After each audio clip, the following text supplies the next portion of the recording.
البدع والأهواء، أهل البدع العقائدية وأهل البدع السياسية. نقول بيننا وبينكم السلف، بيننا وبينكم الكتب. Bismillahirrahmanirrahim. Alhamdulillahilladzi arsala rasulahu bil huda wa dinil haq liyudhhirahu 'alad dini kullihi wa kafaa billahi syahida. Wa asyhadu an la ilaha illallah wahdahu la syarikalah iqraran bihi wa tauhida. Wa asyhadu anna Muhammadan 'abduhu wa rasuluh sallallahu alaihi wa ala alihi wa sallama tasliman mazida la nabiyya ba'dah. Ikhwani fid din, a'azzani wa azzakumullah wa hafizakumullah jami'an. Kita lanjutkan bacaan kita terhadap kitab At-Tafsir Al-Muyassar, yang mana sekarang kita akan memasuki penafsiran firman Allah Subhanahu wa taala ayat yang ke 100 dari surat An-Nisa. Juz yang ke-5. Ayat yang ke-100 ini menjelaskan kepada kita semuanya bahwasanya orang-orang yang hijrah di jalan Allah, dia punya kemampuan kemudian hijrah meninggalkan kampungnya, meninggalkan negaranya yang mungkin negara tersebut negara kufar, tidak bisa menegakkan syiar-syiar Islam, dilarang salat, dilarang adzan misalkan. Maka orang-orang yang hijrah tersebut akan mendapatkan jaminan rezeki yang luas dari Allah Subhanahu wa taala dan ketenangan jiwa. Karena biasanya mungkin orang berpikir, wah nanti kalau kami hijrah bagaimana ya makannya?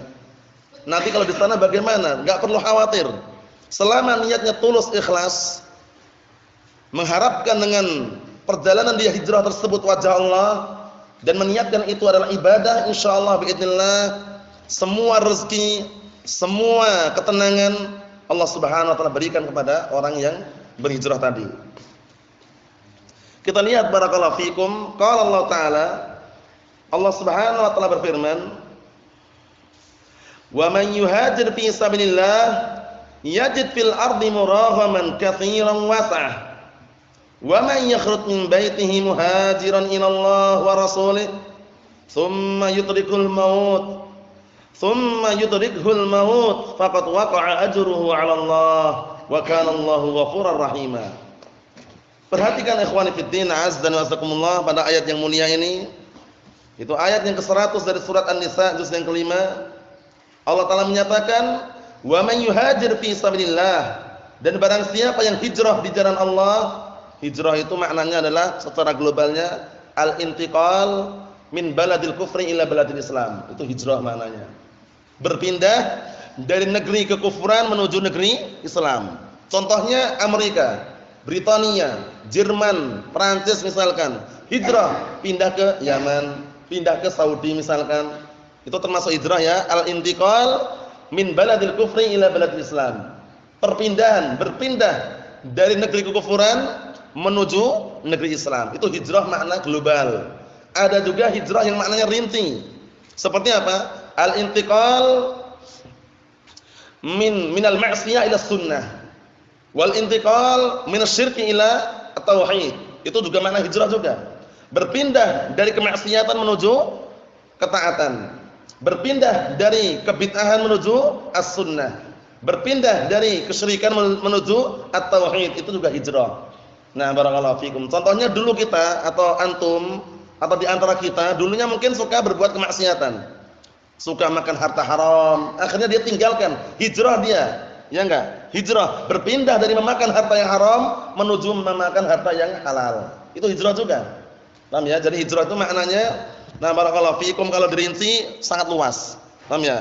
Tapi kalau misalkan makna yang asal hijrah yang disebutkan dalam Al-Qur'an atau yang semisalnya, al-intiqalu min baladil kufri ila baladil Islam. Itu makna hijrah. Berpindah dari negeri kekufuran menuju negeri Islam. Mahum insyaallah ya? Naam. Kita lihat lagi.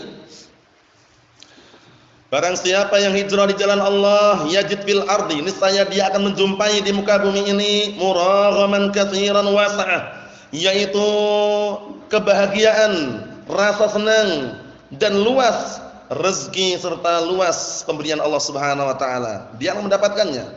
Mendapatkannya. Nah, tapi dia ketika hijrah niatnya apa? Lari dari apa? Nah, barakallahu fikum. Nah, lari dalam rangka menyelamatkan agamanya. Tujuannya bukan hijrah karena harta, bukan hijrah karena apa? Dunia. Itu penting sekali karena hadisnya sudah kita lewati kan? Hadisnya Abu Hafsin Umar bin Khattab radhiyallahu anhu muttafaqun alaih apa? Faman kanat hijratuhu ila Allah wa rasulih fa hijratuhu ila Allah wa rasulih. Wa man kanat hijratuhu lid dunya yusibuha aw imra'atin yankihuha fa hijratuhu ila ma hajara ilaih. Artinya apa? Niatnya harus ikhlas. Hijrahnya itu bukan karena ingin mendapatkan dunia, bukan ingin mendapatkan apa? Harta, bukan ingin mendapatkan wanita yang hendak dia nikahi, bukan. Tapi kita lihat ini poinnya ini. Barang siapa yang hijrah karena Allah dan Rasulnya, niscaya akan sampai kepada Allah dan Rasulnya. Pahalanya besar. Sebaliknya, wa man kanat hijratuhu lid-dunya yusibuha. Dan barang siapa yang hijrahnya itu karena dunia yang dia cari, ini bahaya. Nah, kenapa bahaya? Karena niatnya enggak tulus. Dia pindah tadi itu karena ingin mencari dunia. Ini berbahaya ini. Nah, atau yang berikutnya, awi imra'atin yankihuha, atau karena tujuannya perempuan yang hendak dia nikahi, fa hijratuhu ila ma hajara ilaih. Maka hijrahnya pun akan sampai kepada apa yang dia hijrahi. Ini pun kalau sampai, ya enggak? Karena yang namanya orang hijrah pindah dari kampungnya menuju ke negara lain untuk kerja, itu bisa dapat kerjaan, bisa tidak. Ya enggak? Bisa dapat, bisa enggak. Paham ya? Kemudian dia hijrah pergi ke negara lain ingin mencari perempuan yang dia nikahi. Bisa dapat, bisa enggak? Ya enggak? Oleh karena itu kalau seandainya hijrahnya karena Allah dan Rasulnya pasti dapat sudah. Bisa dipastikan. Karena hijrahnya karena Allah dan Rasulnya dapat pahala, dapat ganjaran sampai kepada Allah dan Rasulnya. Tapi kalau hijrahnya karena dunia yang dia cari belum tentu dapat. Bisa dapat, bisa enggak? Kalau dunia yang kita cari, ya enggak? Terkadang udah pergi jauh merantau mencari kerjaan, di sana cuma pengangguran. Karena namanya apa? Yang namanya dunia seperti itu kan, bisa dapat, bisa enggak? Kemudian sudah jauh-jauh dia merantau ingin mencari perempuan yang dia nikahi, ternyata enggak dapat, enggak cocok juga. Apa maksudnya? Karena dunia, karena wanita. Tapi kalau yang dia cari ketika hijrah itu karena wajah Allah, dia akan mendapatkannya. Mendapatkan pahala dari Allah Subhanahu wa taala. Kita lihat lagi, bagus sekali ayat ini ya. Memberikan dorongan motivasi agar kita itu hijrah, meninggalkan perkara yang haram menuju yang halal, meninggalkan perkara yang bid'ah menuju as-sunnah, meninggalkan perkara yang syirik menuju tauhid, meninggalkan perkara maksiat menuju ketaatan. Itu hijrah dalam makna apa? Rincian. Adapun hijrah makna global tadi apa?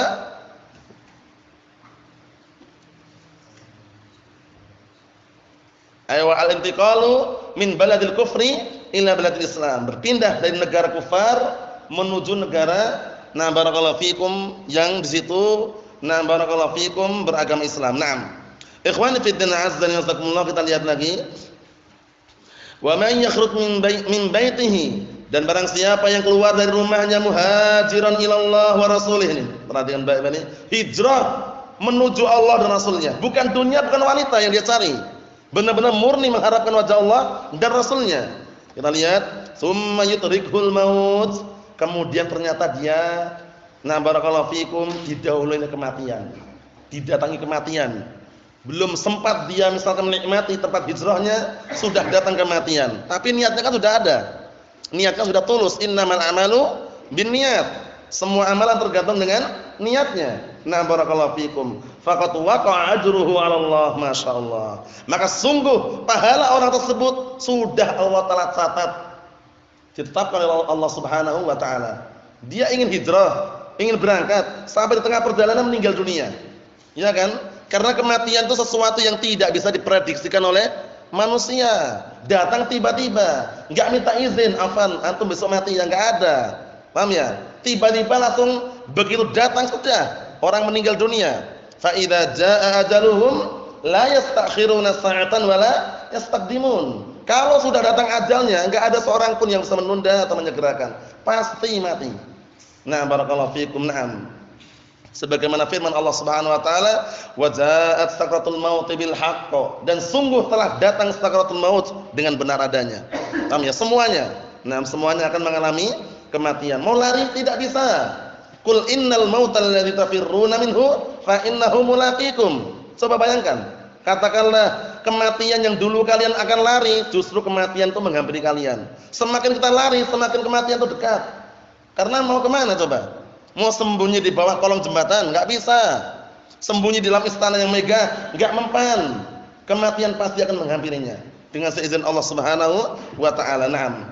Ikhwan fillah azza wa jazakumullah, syahidnya di sini dalam ayat yang mulia ini, itu orang yang berhijrah, sudah keluar dari rumahnya, hendak hijrah di jalan Allah dan Rasulnya, kemudian dijumpai kematian, maka sungguh pahalanya sudah tercatat, dicatat oleh Allah Subhanahu wa taala, karena sudah niatannya tulus kali itu. Nah, hijrahnya karena Allah dan Rasulnya. Wa kana Allahu ghafurur rahima, dan Allah Subhanahu wa taala zat yang Maha Pengampun dan Maha Penyayang. Kita lihat tafsirannya. Perhatikan baik-baik, barakallahu fikum. Qala al-mufassirun asabahumullah, wa man yakhruj min ardi syirki ila ardil islam firaran bidinihi. Masyaallah. Barang siapa yang keluar dari bumi kesyirikan menuju bumi Islam, firaran bidinihi, dalam rangka lari membawa agamanya, menyelamatkan agamanya. Seperti tragedi, kisah, paham ya? Nah, barakallahu fikum, kisah yang sangat mulia. Kejadian yang sangat mulia, yaitu hijrahnya sebagian para sahabat dari mana? Makkah ke Habasyah saat itu. Karena di Makkah saat itu orang-orang yang beragama Islam sangat berada dalam keadaan apa? Tertekan. Dari kalangan orang kufar Quraisy, Abu Jahal dan teman-temannya, paham ya? Nah, barakallahu fikum, disiksa, dibunuh. Nah, akhirnya apa? Disyariatkanlah hijrah. Paham ya? Nah, barakallahu fikum, disyariatkan hijrah dari mana? Ke Makkah menuju ke Habasyah. Ini hijrah pertama. Nah, siapa yang pertama kali hijrah dari Makkah ke Habasyah? Dari kalangan sahabat siapa yang pertama kali? Nah, barakallahu fikum. Wa na'am. Antum? Utsman bin Affan dan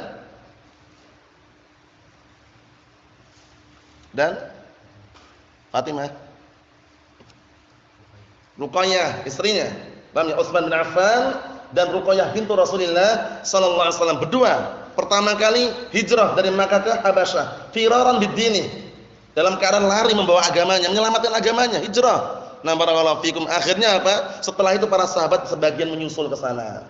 Itulah termasuk salah satu sebab masuknya Islam Raja An-Najasyi, penguasa Habasyah Ethiopia, dikenal dengan An-Najasyi. Itu bukan namanya ya.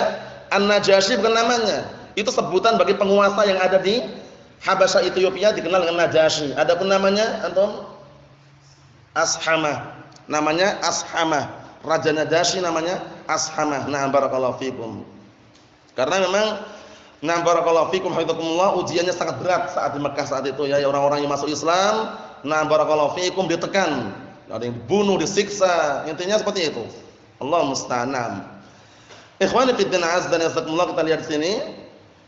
Wa may yakhruj min ardil syirki ila ardil islam firaran bidini radiyan fadla rabbih, dalam keadaan mengharapkan keutamaan Rabbnya, qasidan nusrata dini, dalam rangka menginginkan untuk menolong agamanya, yajid fil ardi makanan mutahawwilan yan'am fihi bima yakunu sababan fi quwwatihi wa dhillati a'da'ihi. Masyaallah. Niscaya orang yang keluar dari kampung kesyirikan tadi itu menuju kampung Islam, bumi kesyirikan menuju bumi Islam, dalam rangka mengharapkan keutamaan Allah dan berkeinginan menolong agama Allah, niscaya dia akan menjumpai di bumi tersebut tempat yang dia bisa untuk berpindah, bernikmat-nikmat di situ, nah, bersenang-senang di situ karena kenikmatan dari Allah Subhanahu wa taala. Yang itu nanti menjadi sebab apa? Pulih kembali kekuatan kaum muslimin dan akan hina musuh-musuh Allah Subhanahu wa taala. Ditinggalkan, nah, barakallahu fikum, akan hina, akan rendah mereka. Ma'as sa'ati fi rizqihi, ini perhatikan ini. Ma'as sa'ati fi rizqihi wa 'aishihi. Masyaallah. Bersamaan dengan itu rezekinya luas dan kehidupannya pun juga luas dari Allah Subhanahu wa taala. Karena keberkahan datang dari mana? Dari Allah Subhanahu wa taala. Al-barakatu minallah. Keberkahan datang dari Allah Subhanahu wa taala. Rezeki datang dari mana? Dari Allah Subhanahu wa taala. Antum di dunia terkadang bermuamalah dengan saudaranya, dengan sesama kaum muslimin, ada permasalahan pribadi diboikot sama dia. Ada permasalahan dakwah manhaj diboikot sama orang. Tapi apakah mereka mampu memboikot rezeki yang datang dari langit? Tidak mampu. Tidak mampu. Tidak ada seorang pun yang mampu memboikot rezeki yang sudah Allah Taala tetapkan. Oleh karena itu tidak perlu khawatir. Allah Taala menjanjikan dan menyatakan, wa fis samaa'i rizqukum wa ma tu'adun. Di langitlah rezeki kalian dan yang telah dijanjikan untuk kalian. Semuanya datang dari Allah Subhanahu wa taala. Innallaha huwar razzaqu dzul quwwatil matin. Sesungguhnya Allah Subhanahu wa taala adalah zat yang pemberi rezeki dan memiliki kekuatan yang sangat kuat. Ikhwani fid din, azza wa jazakumullah. Sandarkan rezeki kita kepada Allah Subhanahu wa taala. Naam, karena hanya Allah Subhanahu wa taala yang akan menyempurnakan, memberikan rezeki kepada hamba-hambanya sesuai dengan kadar yang sudah ditetapkan dan yang sudah tercatat dalam Lauhul Mahfuz. Nah, kita lihat di sini. Wa man yakhrud min baitihi qasidan nusrata dinillahi wa rasulihi sallallahu alaihi wasallam wa i'la'i kalimatillah. Ini penting sekali. Barang siapa yang keluar dari rumahnya dalam rangka mengharapkan menolong agama Allah dan Rasulnya sallallahu alaihi wasallam dan meninggikan kalimat Allah. Apa kalimat Allah? Kalimat la ilaha illallah, kalimat tauhid, kalimatul ikhlas, kalimatut taqwa, al-urwatu al-wusqa. Ini tujuannya, meninggikan kalimat Allah Subhanahu wa taala. Hidup di negara misalkan di sana dilarang adzan, dilarang salat, kurban Idul Adha saja sulit misalkan. Maka kalau punya kemampuan segera hijrah. Jangan malah senang di sana karena hartanya banyak, karena gajinya dolar misalkan. Jangan. Berbahaya. Nah, ancamannya kemarin kita lewati kan? Ancamannya apa? Faulaika ma'wahum jahannam wa sa'at masira. Mereka-mereka yang enggak mau hijrah, bersenang-senang di negara kufar padahal mampu, mereka itu tempat kembalinya api neraka jahanam. Sejelek-jelek tempat kembali.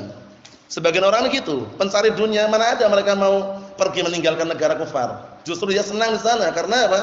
Gajinya sudah bukan rupiah lagi, dolar. Dolar tahu sendiri bagaimana nilainya. $100 satu lembar, ya enggak? Kalau rupiahkan jutaan, ya, 1 juta lebih sedikit misalkan. Seperti itu. Kalau orang pikirnya dunia, enggak mau meninggalkan. Tapi kalau pikirannya agama, dia akan berhati-hati. Wah, sini enggak bisa menegakkan syariat Islam. Salat pun sulit, adzan pun enggak boleh dikeluarkan pakai speaker misalkan. Kemudian intinya sulit. Ketika dia berpikir, maka dia akan apa? Terpetik pada dirinya untuk hijrah. Nah, barakallahu fikum. Kita lihat lagi. Barakallahu fikum, summa yudrikul maut qabla bulughi maqsadah. Nah, maqsadahu artinya apa? Kemudian ternyata sebelum sampai tujuannya sudah didahului kematian. Paham ya? Karena kematian itu ya barakallahu fikum, antum enggak bisa memperkirakan. Enggak mengenal usia, mau kecil, mau tua, mau muda, mau janda, mau gadis, mau perjaka, mau bujangan, enggak mengenal usia. Begitu mati. Aina matakunu yudrikumul maut walau kuntum fi burujin musyayyadah. Bayangkan. Yang namanya kematian dimanapun kalian berada pasti akan dihampirinya, pasti. Walaupun kalian berada di dalam istana yang sangat megah, sangat kuat sekali. Hati-hati. Kematian pasti akan menghampiri. Tamu yang datang secara tiba-tiba tanpa kita mengundang, itu kematian barakallahu fikum.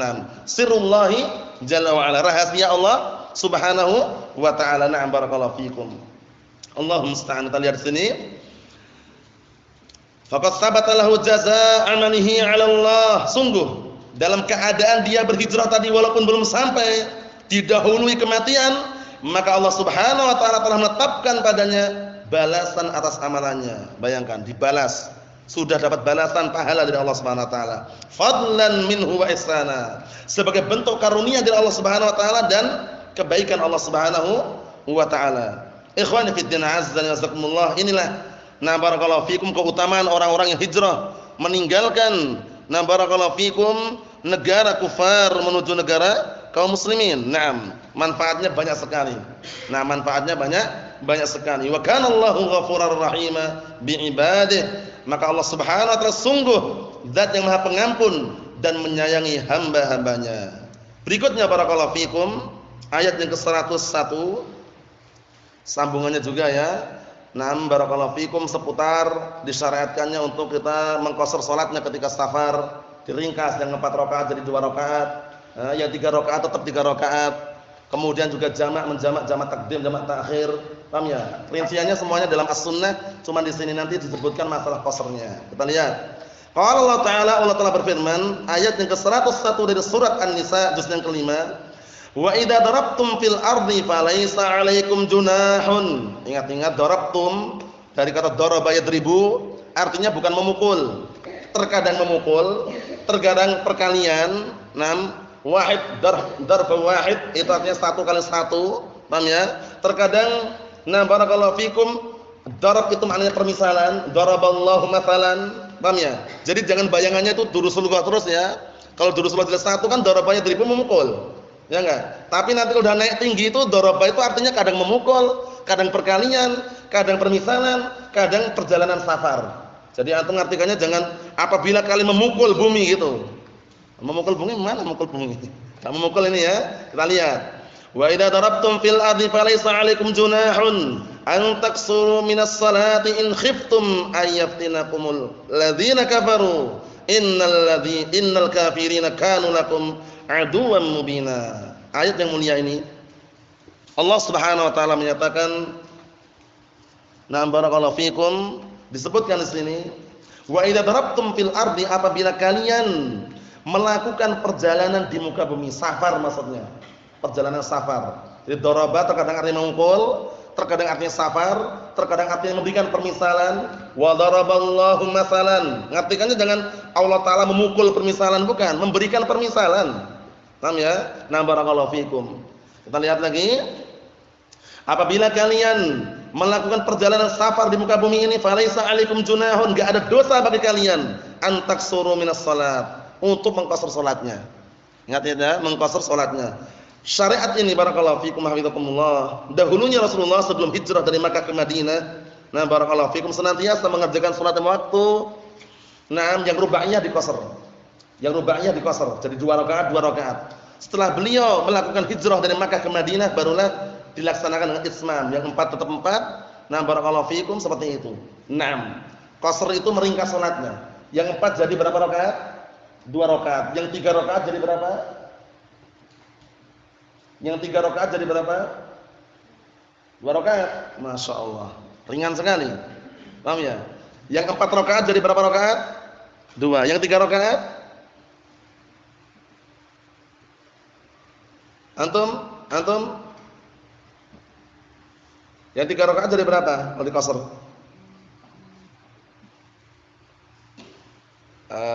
Siapa ya? 6. Antum? Diqasar enggak? Enggak. 3 tetap 3. Jadi qasar itu yang ruba'iyah saja. Yang ruba'iyah ya, zuhur, asar, isya, itu diqasar, diringkas. Yang 4 jadi 2. Yang 3 tetap 3, yang 2 ya tetap 2. Paham ya? Jadi yang boleh diqasar salatnya itu 6, isya, zuhur sama apa? Asar. Kan 4 rakaat itu. Diringkas jadi 2 rakaat. Itu namanya qasar namanya. Kita lihat lagi. Apabila kalian melakukan safar di muka bumi ini, maka enggak ada dosanya bagi kalian untuk mengqasar, meringkas salatnya. In khiftum ayyaftinakumul ladzina kafaru. Jika kalian khawatir nanti orang-orang kufar akan menyerang kalian. Karena yang orang kufar itu bikin makar gitu loh. Jadi terkadang datang itu menyerang tiba-tiba. Seperti kejadian yang mungkin atau pernah dengar, peperangan yang terjadi pada saat itu, yaitu ketika perang Ahlus Sunnah melawan Syiah Rafidhah di Damat saat itu orang Syiah itu ketika mau nyerang itu enggak ngomong besok tak perangi ya, enggak ngomong kayak gitu. Kalau ngomong gitu enak persiapan, tapi tiba-tiba langsung nyerang gitu. Nyerang langsung nembaki perkara-perkara yang seharusnya tembak sama dia itu loh, sembarangan. Seperti itu yang namanya orang kufar itu kalau mau melakukan penyerangan seringnya enggak melakukan enggak dikabarkan terlebih dahulu. Enggak diumumkan terlebih dahulu, langsung menyerang mendadak. Barakallahu fiikum, seperti itu. Allahu musta'an, makar. Kita lihat di sini. Innal kafirina kanu lakum aduwwan mubina. Sesungguhnya orang-orang kafir memang mereka itu musuh nyata buat kalian. Jadi kita harus berhati-hati. Waspada dengan gerak-gerik tipu daya orang kufar. Berupaya untuk mengelabui kaum muslimin. Membikin kaum muslimin murtad dari agamanya. Dengan berbagai macam wasilah, sarana perantara. Hati-hati, waspada barakallahu fikum.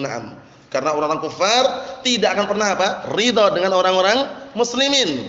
Sampai-sampai Allah Ta'ala memberikan tanbih kepada Nabi kita Muhammad sallallahu alaihi wa ala alihi wasallam, "Walan tarda 'ankal yahud walan nasara hatta tattabi'a millatahum." Orang-orang Yahudi dan Nasara tidak akan pernah ridha kepadamu wahai Muhammad sampai engkau mengikuti agama mereka. Bayangkan. Nah, menunjukkan bahwasanya kita harus berhati-hati. Nabi saja ya, Nabi kita Muhammad sallallahu alaihi wasallam diperingatkan. Jadi kita hati-hati dari barakallahu fikum tipu daya orang-orang kufar. Na'am barakallahu fikum. Kita lihat tafsirannya. Qala al-mufassirun attabahumullah wa idza safartum ayyuhal mu'minun fi ardillah. Apabila kalian safar wahai segenap kaum mukminin di bumi Allah, fala haraj wala isma alaikum fi qasris salati. Enggak ada larangan, enggak ada dosa pada kalian untuk meringkas salatnya. Paham ya? Mengqasar salatnya enggak ada larangan, enggak ada dosa. In khiftum min udwanil kuffar, jika kalian khawatir terhadap permusuhan atau kejahatan orang kufar alaikum terhadap kalian, fi halis salatikum, yaitu dalam keadaan salat kalian. Jadi kalau kalian tuh khawatir nanti salatnya terlalu lama, safar, barakallahu fikum, maka boleh diqasar karena posisinya dalam peperangan. Barakallahu fikum, kita mencari yang ringkas karena khawatirnya musuh datang duluan itu ya. Barakallahu fikum, kita mendapatkan rukhsah keringanan. Wa kanat ghalib asfaril muslimin, dahulu kebanyakannya safarnya orang muslimin fi bad'il Islam, di awal permulaan Islam, makhufah, sangat mengkhawatirkan. Banyak sesuatu yang ditakutkan karena di tengah perjalanan tiba-tiba bertemu segerombolan orang kufar gitu, mendadak, itu menyerang nanti. Paham ya? Seperti itu. Jadi di awal-awal permulaan Islam itu benar-benar perjalanan itu masih belum aman. Karena orang kufar itu maksa, kalau orang yang beragama Islam dipaksa harus murtad itu loh. Allahumma musta'an. Wal qasru rukhsatun fis safar halal amni awil khauf. Masyaallah, ini faedahnya. Qasr, meringkas salat itu ada rukhsah, keringanan. Baik, keringanan ketika safar, baik dalam keadaan aman atau dalam keadaan takut. Aman atau takut, kalau antum safar boleh mengqasar. Mengqasar itu meringkas salatnya ya, yang 4 menjadi 2 rakaat. Paham maksudnya? Itu nanti disyariatkan juga apa? Jama'. Karena orang safar itu capek, letih, berat, sehingga Rasulullah mengatakan as-safaru qit'atun minal adzab. Safar itu potongan daripada azab. Coba kalau orang safar, capek, letih, kemudian juga intinya walaupun dia tidur pun tidak seenak ketika tidur di rumah. Ya enggak, orang safar seperti itu, walaupun sudah tidur di mobil, tidur di perjalanan misalkan, tapi enggak seenak ketika tidur di rumah. Itulah safar. Butuh yang namanya rukhsah, keringanan. Allah Taala berikan keringanan untuk apa? Mengqasar dan juga menjamak di antaranya. Masalah ya, yang bisa dijamak, ingat-ingat, yang bisa dijamak salatnya apa? Salat apa dengan salat apa yang bisa dijamak? Zuhur dengan asar. Salat zuhur, salat asar bisa jamak, qasar sekaligus. Jadi cuma melaksanakannya 4 rakaatan itu. 2 rakaat salam, 2 rakaat salam. Nah, kemudian salat apa lagi yang bisa dijamak? Isya dengan subuh. Nah, ya? Isya sama zuhur jauh sekali. Isya sama zuhur. Yang bisa dijamak, jamak itu gabungkan.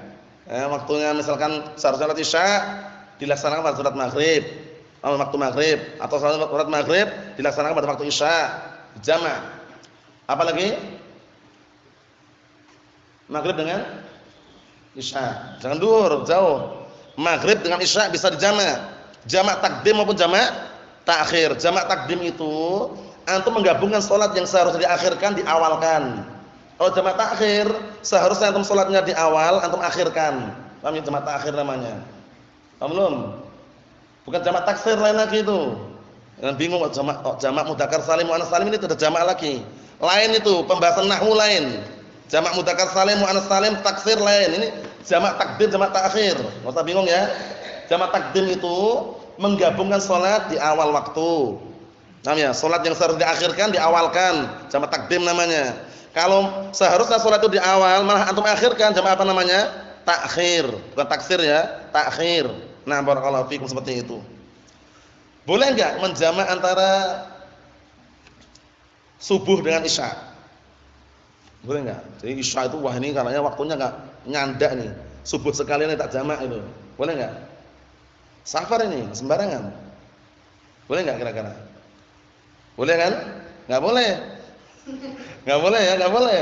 Nah, kalau boleh keliru. Nanti kalau boleh keliru, enggak boleh ya. Yang diperbolehkan hanya zuhur dengan asar. Maghrib dan isya saja yang boleh jamak ya. Maghrib dengan asar enggak boleh. Isya dengan subuh enggak boleh. Subuh dengan zuhur enggak boleh.